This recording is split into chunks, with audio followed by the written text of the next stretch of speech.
Utilizo la palabra vertiginosidad, que es muy clara, la palabra vertiginosidad. Yo les digo a ustedes que busquen en los diccionarios comunes, si quieren, en los diccionarios, no sé, Larousse, no en los diccionarios especializados, ni de etimología, ni de psiquiatría, ni de psicología. Busquen en el diccionario común la palabra vértigo. Es muy interesante. Yo en mi último libro de la atencionalidad atrapada hasta transcribí de varios diccionarios la palabra vértigo. Y van a ver que es muy interesante. La palabra vértigo, si ustedes la analizan, van a ver que casi describe todo lo que se considera como síntomas del síndrome de pánico. Es muy interesante. O sea, cómo se describe, ¿qué es vértigo? ¿Verdad? Ese sentimiento cerca del abismo, y la agitación, como que te lleva, te parece que te va a llevar hacia abajo y que te retraes, o, casi parece una descripción de los síntomas que pueden permitir hacer un diagnóstico de síndrome de pánico, o síndrome de pánico. Hay una vertiginosidad, o sea, por eso la palabra vertiginosidad me resulta muy interesante, porque es un modo de velocidad, ¿verdad? No es cualquier velocidad, que han adquirido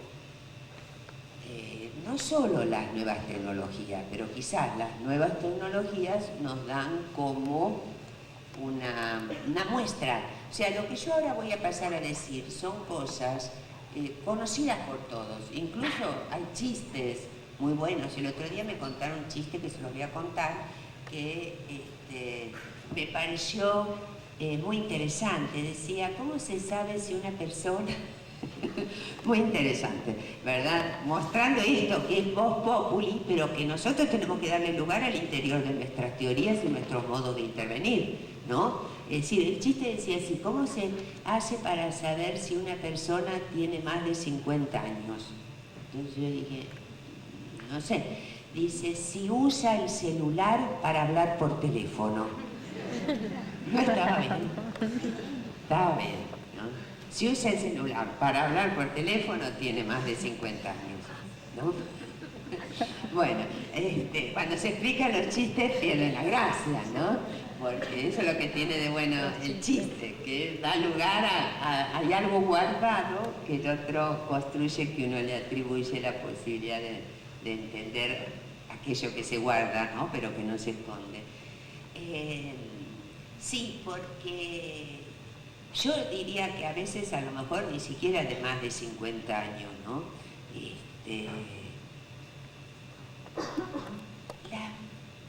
La vertiginosidad en las mudanzas, en las transformaciones de los objetos que manipulamos hoy, es de un orden tal que eso ustedes lo podrán ver, porque acá veo personas así muy jovencitas, que por ahí tienen un hermano o una hermana de 12 años y esa persona tiene 23 años, ¿verdad?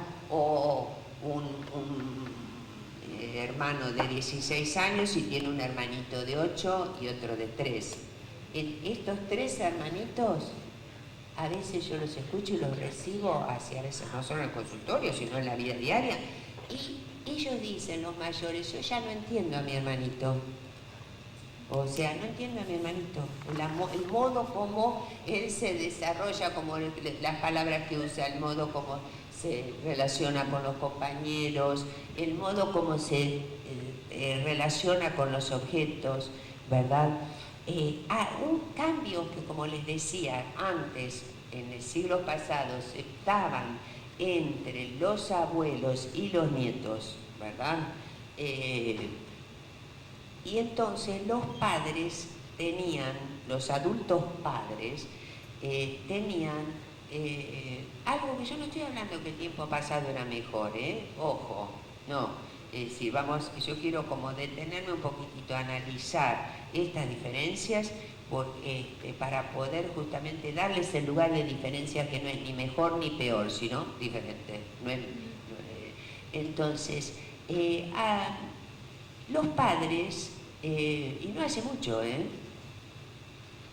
hace poco tiempo, tenían o se colocaban o encontraban, estoy utilizando con mucha precisión las palabras, o encontraban o se colocaban o buscaban o situaban su autoridad en conocer más que sus hijos cómo se manipulaban los objetos necesarios para la vida diaria, ¿verdad? Hoy eso no es posible, ¿verdad? Eso no es posible porque, es decir, en general, un niñito de 6 años, de 5 años, va a tener mucha más facilidad y posibilidad de manejarse con un iPad, con cualquiera de las nuevas tecnologías, con mucha más facilidad, con un teléfono celular, que sus padres, ¿verdad? Entonces, ¿esto qué será? Que ya el adulto entonces siente que perdió su lugar de adulto, que enseñar era eso, enseñar es eso, o por el contrario, quizás una de las posibilidades de estos tiempos actuales, ¿verdad? Hay muchas dificultades, sí, pero a veces, quizás la mayoría de las veces, las dificultades traen posibilidades nuevas, ¿no? Quizás una de las posibilidades sea que comencemos a trabajar con el desafío de cuál es el lugar de enseñar. ¿Qué es enseñar? ¿Transmitir cómo se hace alguna cosa? ¿Es transmitir contenidos de información? ¿O enseñar pasa por una posición, por un respeto, por una escucha, por encontrar la posibilidad de un modo de ver la realidad diferente, un modo de ir tomando lo nuevo de la novedad, pero no la novedad como lo nuevo, ¿no? Un modo de también recurriendo a Winnicott, que él decía algo maravilloso en relación a las adolescencias, y él trabajó en la época con adolescentes, en la época que estaban bombardeando Londres, si bien ahora no están bombardeando nuestros países, pero recibimos el bombardeo del consumismo, de la banalización, de la desubjetivación, que son otros modos de bombardeo, ¿no? Y Winnicott decía, encontrar lo permanente en lo efímero, ¿verdad? Encontrar lo permanente en lo efímero, ¿verdad? Es decir, encontrar aquello que hace al vínculo, que hace al reconocimiento del otro, al escuchar, al darse tiempo. ¿Se acuerdan el viejito que decía, ¿tiene tiempo para escucharme? Y tener tiempo para escuchar a los niños y a los adolescentes actuales es que ese tiempo ellos lo deciden. Uno no decide el tiempo donde... ahora es el momento de escucharte, no. El momento de escucharlos es cuando estoy haciendo cualquier otra cosa que no... Ayer yo les nombré a mis hermanas psicopedagogas de Buenos Aires que estaban viajando y hoy llegaron, así que aquí están Silvia y Antonio y Sole Lugones, que se vinieron especialmente para compartir esta jornada con nosotras. Exactamente, y eso estuvo muy bien, muy lindo. Ellas no estaban ayer, ¿verdad? ya están, han dormido alguna de ellas 1 hora, no solo 2, la otra creo que media hora, no sé. Ahí está, porque ellas 3, incluida Adriana Lozano aquí, conocida por todas ustedes, fueron de aquellas pioneras que no recuerdo yo el año, el número del año, pero ¿ya ustedes lo recuerdan? Parece que ya fijando atención. Eso nombramos también, pero vos decís de la investigación, ya. Sí, eso ya. Pero ahí fue el inicio del tema de la patologización. Claro, exactamente, eso Adriana ayer Igual creo que lo nombró, Sí, ¿verdad? Y nombró las distintas momentos, digamos, donde cada una de ustedes nos fue acompañando en Silva y Yo desde el 94. ¿Cómo? Yo desde el 94, ¿y vos? 85. Mira vos, claro.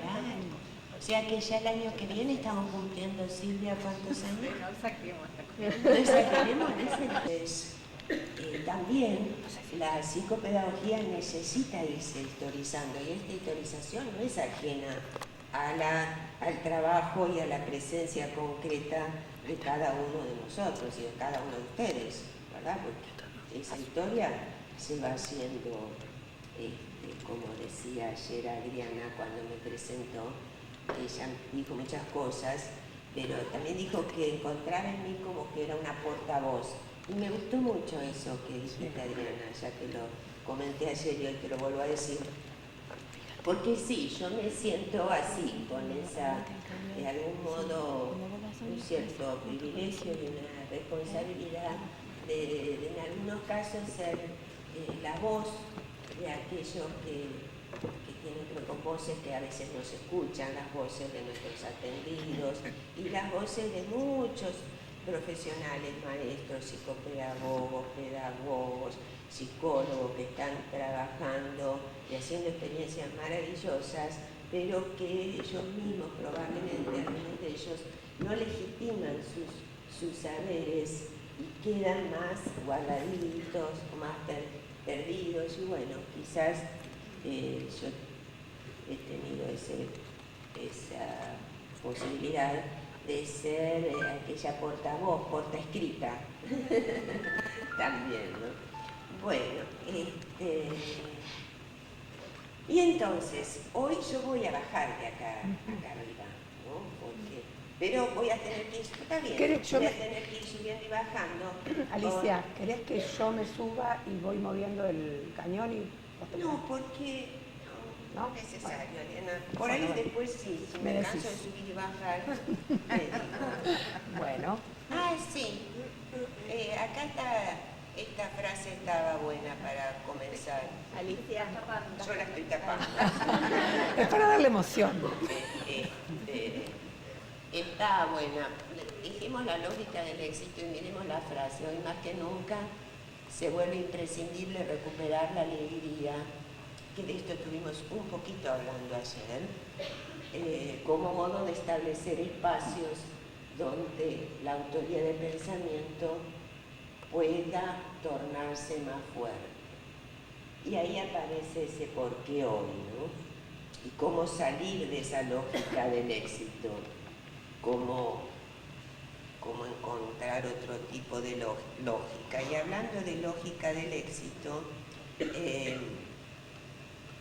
recuerdo que no sé si dijimos, Adriana, a las personas que se incorporaban hoy al trabajo, de la ausencia de Jorge González La Cruz. Es verdad. ¿Lo dijimos? No dijimos. Claro, Es verdad. O sea, que digo hablando de lógica del éxito porque él fue uno de los primeros que ya hace, en eso hace más de 50 años, sí, creo que sí, que venimos trabajando con Jorge, él desde el psicoanálisis y otras disciplinas, también la sociología, conmigo construyendo las posiciones, ¿no? Una discusión constante. Bueno, él iba a estar acá, pero está con un estado gripal muy fuerte, ¿verdad? O sea que tuvo que quedarse en Buenos Aires mandó entre toses y toses que conseguí entenderle a Sergio manda que está él acá presente de alguna manera. Y sí, es cierto que está porque acá tenemos varias personas, psicopedagogos, que vienen trabajando junto conmigo, con Jorge González de la Cruz, ya hace tiempo, ¿no? Bueno, entonces, esto vamos a retirarlo, después vamos a ir a eso, ¿verdad? Porque yo quisiera, antes de detenerse en estas palabras así, que después podemos verlas casi como un resumen,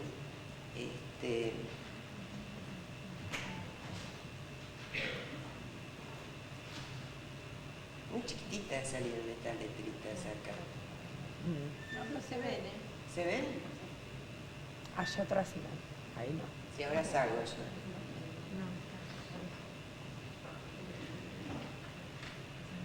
¿Se ve lo que ahí dice? Muy poquito, ¿no? ¿Se ve?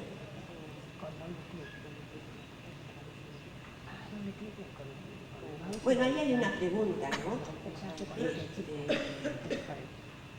Una pregunta que dice, ¿robamos nuestro propio tiempo? Es una pregunta un poco enigmática, ¿no? Nos autorrobamos nuestro propio tiempo. Y dice después, robamos entonces nuestra experiencia y nuestro saber. Sigue siendo un poco enigmática esa frase, ¿no? Para pensarla. ¿Qué les hace pensar lo que ahí dice? ¿Qué les hace pensar?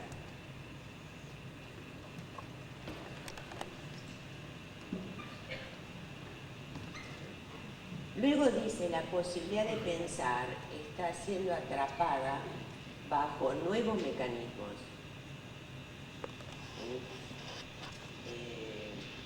Después dice, se trata de un abordaje persistente, continuo y enmascarado. Bueno, quizás muchos de los presentes, si no todos, conocen el libro que yo escribí, La inteligencia atrapada, ¿no? Fue como un libro que yo escribo, en un momento donde existían, continúan existiendo muchos desarrollos teóricos cuestionando el concepto tradicional de inteligencia, ¿verdad? O sea, ya cuando yo escribo La inteligencia atrapada, ya teníamos un Piaget, por ejemplo, un Vygotsky, una cantidad, teníamos desde otro punto de vista un Paulo Freire, o sea, autores que de distintos lugares, por nombrar así los más reconocidos, autores que, bueno, ya aquel concepto tradicional de inteligencia como algo que no se construía, que no había una construcción intersubjetiva para construir la inteligencia. Bueno, es decir, a nivel teórico yo no necesitaba o no necesitábamos desde la psicopedagogía trabajar esas cuestiones, sí las necesitábamos como base para desde dónde pensar, bueno, si por ejemplo, si la inteligencia es una construcción, ¿qué sucede cuando esta construcción queda atrapada, queda inhibida, queda disminuida? ¿Cuáles son las causas intrafamiliares y a nivel social que pueden estar interviniendo, ¿verdad? Bueno, ahí surge de algún modo la necesidad de dónde qué es lo que la psicopedagogía puede aportar en este sentido, porque no podría ser, como aún hoy yo escucho, que el objeto específico de la psicopedagogía, para que la psicopedagogía pueda ser una disciplina con una cierta singularidad, necesita de algún modo definir un objeto que le sea característico y un sujeto, ¿no? Bueno, entonces no podría ser que este objeto sea el aprendizaje, porque si fuese la singularidad de la psicopedagogía, aquella disciplina que trabaja con el aprendizaje estaríamos pretendiendo monopolizar desde nuestra disciplina una temática humana que es el aprendizaje, que requiere de una mirada múltiple e interdisciplinaria. O sea, yo creo que cualquier disciplina humana, desde la filosofía hasta el propio derecho, ¿no?, necesita y tiene que ver con el aprendizaje, el psicoanálisis, o sea, no hay sociología, no hay disciplina que no pueda, que no sea necesaria para pensar qué es el aprendizaje humano, cómo se dan estos procesos, ¿verdad? Entonces no podría ser que la psicopedagogía se atribuya, la pedagogía también sin duda, ¿no?, tiene que tratar sobre el aprendizaje humano. Entonces no podría ser que la psicopedagogía se atribuya este monopolio, digo yo, ¿verdad? La psicopedagogía trabaja sobre el aprendizaje, sí, sin duda, pero ¿desde qué lugar? ¿Cuál es su singularidad? ¿Qué es aquello nuevo, singular, que va a poder aportar, ¿verdad? Bueno, yo pienso, y ya vengo desde hace un tiempo, definiendo el concepto de autoría de pensamiento, ¿no?, como para ir definiendo el objeto singular de la psicopedagogía como aquella disciplina que estudia los espacios objetivos y guión o barra subjetivos, o si quieren sáquenle el guión y la barra y digan espacios y cambien el orden también, los espacios subjetivos objetivos, ¿no? Es decir, incluso sería mejor, donde las autorías de pensamiento son posibles. Vuelvo a decir entonces, para mí el objeto, el que define la especificidad, la singularidad, aquello nuevo que podrá estar la psicopedagogía aportando en las múltiples situaciones familiares, educacionales, sociales que hacen a los grandes medios de comunicación. Es aquella disciplina que puede estar analizando, estudiando, interviniendo, diferente al otro, es reconocerse en cada momento con la posibilidad de mí mismo en relación a lo que he venido siendo, ¿no? Es decir, donde aquel principio que Pierre Olanier, que es una psicoanalista francesa conocida por muchos de los presentes, que yo entre paréntesis la considero muy importante para la psicopedagogía, porque sin ella nació en Francia, vivió en Francia, trabajó en Francia y nunca conoció la psicopedagogía, pero en la medida que ella, para pensar psicoanalíticamente, le da un lugar muy importante al pensamiento, o sea que nos aporta muchos elementos Pierre Olanier. Y Pierre Olanier habla de dos principios, permanencia y cambio, que se dan en forma constante para que la vida pueda, la vida psíquica pueda mantenerse. Permanencia y cambio, porque si yo mantuviese igual a mí misma, si el principio de permanencia gana en relación al principio de mudanza, de cambio, ¿verdad? Y bueno, aquí la vida va a ir finalizando. Y si el principio de mudanza, de cambio, gana sobre el principio de permanencia, dejo de ser quien estoy siendo y por lo tanto no puedo continuar siendo, ¿no? O sea que estos dos principios de permanencia y cambio van simultáneos en el acontecer psíquico. ¿Y por qué estoy hablando de esto cuando hablo de pensar y de pensamiento, ¿no? Y por qué lo estamos relacionando con los nuevos mecanismos que ahí dice, ¿no? En eso, la posibilidad de pensar está siendo atrapada bajo nuevos mecanismos, ¿no? Yo estoy tomando así desde varios lugares. ¿Se acuerdan que yo les dije cuando yo escribí la inteligencia atrapada? Ahora venimos así como desde otra ventana, ¿no? Vamos llegando de distintos caminos. Si se acuerdan que yo les dije cuando yo escribí la inteligencia atrapada, ya contábamos con una teoría, ¿no?, suficiente como para no necesitar cuestionarnos acerca de que la inteligencia se construye, ¿verdad? Además, y quienes aquí están presentes y hace más tiempo que están trabajando psicopedagógicamente, conocerán que los motivos de consulta que llegaban a psicopedagogía, decimos el siglo pasado, parece que hace muchísimo tiempo, pero el siglo pasado hace 14 años, ¿no? Entonces, los motivos de consulta que aparecían, ¿no?, hace 14 años, 15 años, 16 años, ¿no?, es decir, en general tenían que ver con cuestiones que señalaban más o menos así. No puede aprender, es decir, ¿no?, los maestros decían, no sé cómo hacer para enseñarle a este niño, no puede aprender, o por ejemplo, y aparecía la pregunta cuando llegaban los padres a consulta, la pregunta a veces explícita y a veces con mucho temor, ¿será inteligente? ¿No? ¿No será que es poco inteligente? ¿No? Es decir, el tema de si es desatento o no es desatento, es hiperactivo o no se escuchaba. O sea, no aparecía, yo estuve hasta analizando muchísimos motivos de consulta personales, de haber estado trabajando y de cantidad de lo que ustedes llaman supervisiones, ¿no? O sea, de otras psicopedagogos, tanto en Argentina como en Brasil, como en Uruguay, que son los lugares donde estuve pesquisando, investigando esto, ¿no? Es decir, la palabra y la queja, vamos a decir entre comillas, de desatención o de hiperactividad que hoy pueblan, no sé si decir la mayoría de los motivos de consulta,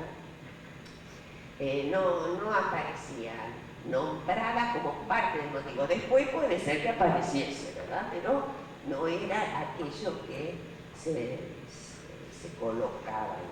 Si bien, bueno, de ahí que nos pareció y continúa siendo importante pensar un modo, ¿no?, psicopedagógico de poder intervenir en esas situaciones que eran nombradas de esa manera, pudiendo diferenciar lo que hemos diferenciado, por un lado, lo que sería un fracaso escolar, un fracaso de los sistemas enseñantes, de lo que es y lo que sería un fracaso o un problema del niño, del adolescente que fracasa en la escuela, ¿no? Poder diferenciar esto de lo que nosotros hemos dado en llamar metafóricamente inteligencia atrapada o inteligencia inhibida, poder hacer esa diferenciación, ¿no?, que nos ayudaba a ver por dónde intervenir, cómo intervenir.